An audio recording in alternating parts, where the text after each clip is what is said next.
Hey everybody, it's Randy Furman with Shark Fin Shear. So in this video, we want to talk about, because I get this all the time on the phone at trade shows, how do I know what length is right for me and how to measure a shear?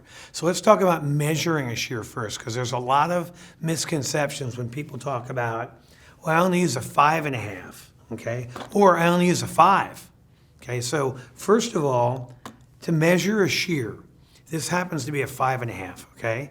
Doesn't mean the blade's 5.5 inches. It means the total length of the shear, excluding the finger rest or the tang. So make believe this piece wasn't here at all. You measure from the tip of the blade back to here, and that's the length of your shear.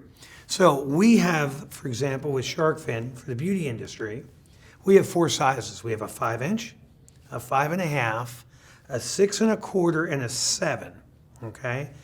Anybody that ever orders a 5 from us, we get a web order if we're not in person. We always call them. The prices are the same between a 5-inch and a 5.5.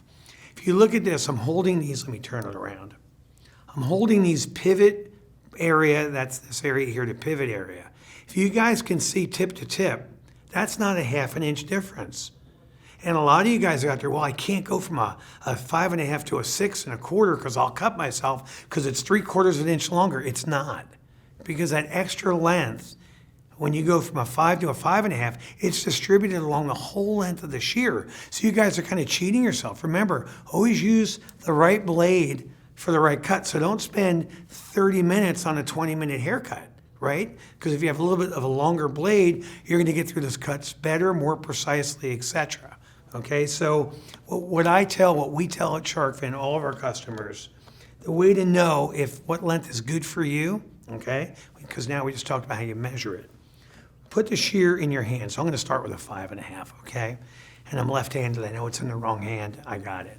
So this feels comfortable to me, right? So now I'm going to go to the next length, which is a 6 1/4. Now the reason we don't do 5.5 and go in 1/4 inch increments, as I explained to you, it's not an equal amount when you go from 5.5 to 5 3/4. There almost be no difference at the tip, as I showed you earlier with the 5 to the 5.5. So we do a 5, then we jump right to a 5.5, then do a 6 1/4. And just to show you, here's a 5.5 in my left hand, here's a 6 1/4.